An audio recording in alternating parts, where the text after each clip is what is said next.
What's good? It's Woog. Francis Ngannou is the new heavyweight champion in the UFC. He knocked Stipe Miocic out early in the second round. There was the big question going in on whether Francis Ngannou's takedown defense and his vulnerabilities, especially in the wrestling game, in the whole ground department, had been corrected. And we knew that he had been working on the stuff, and there are people who would vouch for that. Rashad Evans came out and said, I've been working with Francis. I've seen his improvement, but there was just no evidence in actual fights that Francis Ngannou had improved in those departments. And that's because he knocks all of his opponents out in the first round. Going into the first Stipe versus Francis fight, Francis was on a several win streak where it was first round knockout after first round knockout. We're not even getting into the second round. And then the last couple of those, before Francis versus Stipe won, were so sensational, like the uppercut against Overeem that went super viral, and it was one of the most devastating knockouts in UFC history. Like, they gave him and kind of rushed him to the front of the line to get the shot against Stipe. And this is just before the Stipe versus Daniel Cormier trilogy. So Stipe dominates Francis and basically just, kind of exposes all of those vulnerabilities and dominates the fight more or less. He got caught a couple times in the first round, but Francis was so depleted by the end of that fight. He could barely walk back to his corner after like round 3 or 4. He just got up and just looked super exhausted, and it's like, wow. So ever since that loss, Francis had done nothing else for the next 4 fights versus high caliber opponents like Junior Dos Santos, Cain Velasquez, Curtis Blaydes for a second time, and Jairzinho Rozenstruik. And there was the weird 3-round decision loss against Derrick Lewis, where it seemed barely anybody really did anything to initiate the action over the course of 3 rounds. Very uneventful fight. Super surprising, shocking. But to those other 4 opponents, Francis Ngannou did the same thing that he did in the string of fights leading up to the first Stipe fight. Knocked them all out, and in the first round. Each one of them.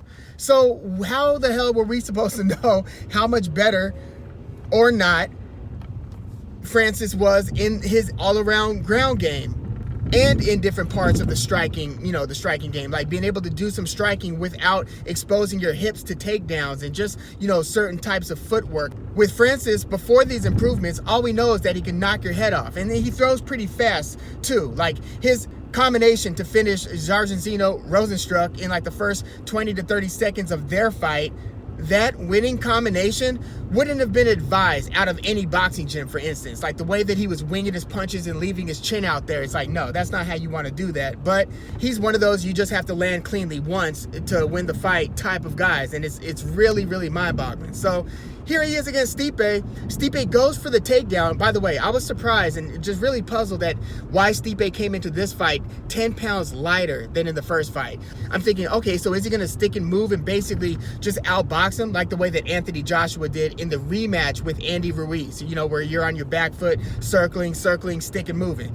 Was that going to be Stipe's plan? Because to give up 10 more pounds, now you're giving up 30 pounds to Ngannou. It's like 265 to 235.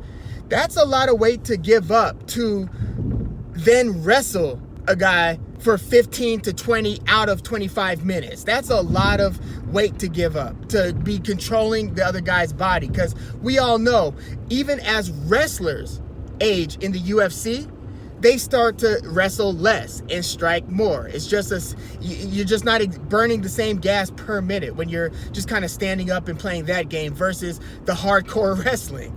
So I found that very interesting, that Stipe came in lighter against Ngannou. But he goes for the shot, single leg, and Francis all of a sudden stuffs the takedown and is able to kind of reverse position and take Stipe's back. This was exhilarating to see. I'm like, what am I watching? And then he starts, hitting from, that's how he finished. Junior Dos Santos was kind of hitting once he had Junior's back, or Junior was trying to run, and on the retreat, Francis's reach is almost Jon Jones's reach. Jon Jones has an 84-inch reach, and Ngannou has an 83-inch reach, which is crazy. And Tyson Fury has an even greater reach than that. But the idea is that Francis's arms are long enough to get around you cleanly, even if you got your guard up, and be able to hit you either in the ear, the top of the head. Basically, he's landing flush, chin, front, while he's got your back. You know, even when there's some distance between you, if you've got your back to him, he could reach around cleanly and really just put it on you with a lot of power. And so after he reverses Stipe, who was like a collegiate baseball player, I thought that going in, even for the second one, I thought Francis was going to win, but I thought that Stipe's footwork is just so much better than Francis's. He's a college baseball player. He was a college wrestler. He's just way more technical with the footwork. But Ngannou showed dramatic improvement in how he handled these different realms and aspects of the game, where you almost have to live through it to be able to, you know, to apply it, or else you get exposed in a lot of cases. But the sequence of events and how he navigated those was just unbelievable. I didn't see that coming. I thought he more or less had a puncher's chance against Stipe, but I thought that it was also possible that Stipe would take him down, but would be unable to keep him down, and then they would be lulled into a long, you got to stand up and bang with me, you know what I mean, type of fight, which I don't think that that was what Stipe was the type of war that he would want to get in, where you're getting into the third, fourth round.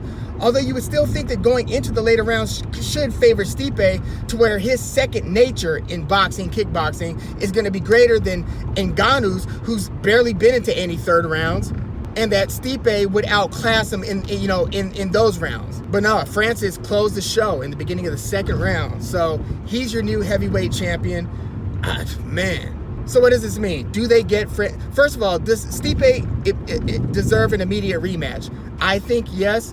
My homeboy and barber, Omari, at Level Up Barbershop in Long Beach, California, he had made the point that, you know, the first time Stipe deserved the rematch against DC after getting knocked out, when Cormier knocked Stipe out, he had defended the title 3 times, which was unprecedented in the UFC heavyweight division. Stipe is the first to successfully defend his title 3 times. And so, yeah, he was saying he deserved the rematch then, but when he recaptured it from DC and then won the third fight between he and DC, then you've only got 1 successful title defense, and then you lose to Francis in this case. But I still kind of think that, if not an immediate rematch, like soon, you know, 1 fight away or something like that, he's still like, he's Stipe, and he's still right there. And you've got to think that if anybody needs to then make their own adjustments and then come back to the table, Stipe could do it. The question is, can he do it at 39, 40 years old now? Like, he's 38. That's the part, you know, that was the reason I picked Francis, via knockout over Stipe, is because Stipe is getting long in the tooth, and all he's been doing over the past 3 to 4 years is 1 annual fight versus the same 40-year-old, Daniel Cormier. So it's like, can Stipe still catch up with the pace and the speed of the game? I get the feeling that when you get 40-year-old versus 40-year-old, yes, those fights were great, and yes, they exhibited the highest amount of skill that you could in the division. The pace of the fight is almost like, you know, 40-year-olds more or less agreeing that we're not going to burn out here. And a lot of experience goes into that decision making as well. So there is that. But I just don't know if Stipe could play like a high octane game, you know, even over the course of 5 minutes of the first round, like where the margin of error is so small against a guy like Francis. Can you swim and not get wet? I just didn't think he could do it at 38. So going forward, I don't know what that looks like for Stipe in the heavyweight division. Insert Jon Jones. If we get Francis versus Jon Jones, first of all, you know, we can speculate about that fight, and we will do that in future videos. I just have doubts on whether that fight gets made. You know, Jon Jones is already, you know, show me the money. I get it. You know, he wants to be paid accordingly for an event, a momentous occasion with the level of risk and everything that comes into it. Given his resume going in, Jon Jones, are they going to even be able to come to the table and get that fight done? Or is Derrick Lewis going to be the next title contender for Francis Ngannou's title? I don't know. But yeah, let me know what you think of that hypothetical fight until it's made. That's obviously the fight that I think the people want to see. And damn, that's a compelling scenario.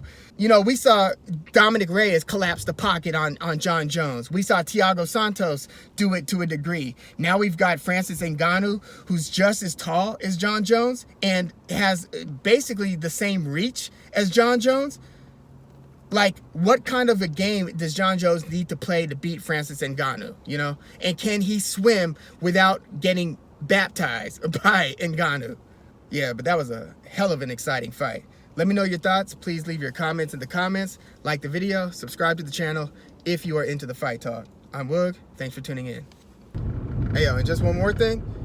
Francis Ngannou landing leg kicks, like super splashy, meaningful leg kicks against Stipe Miocic.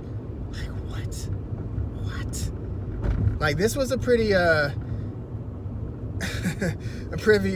revelatory performance. Like, we're gonna remember this one for a minute. This was a very hostile takeover. This wasn't a close fight. That's another reason why I don't think Stipe.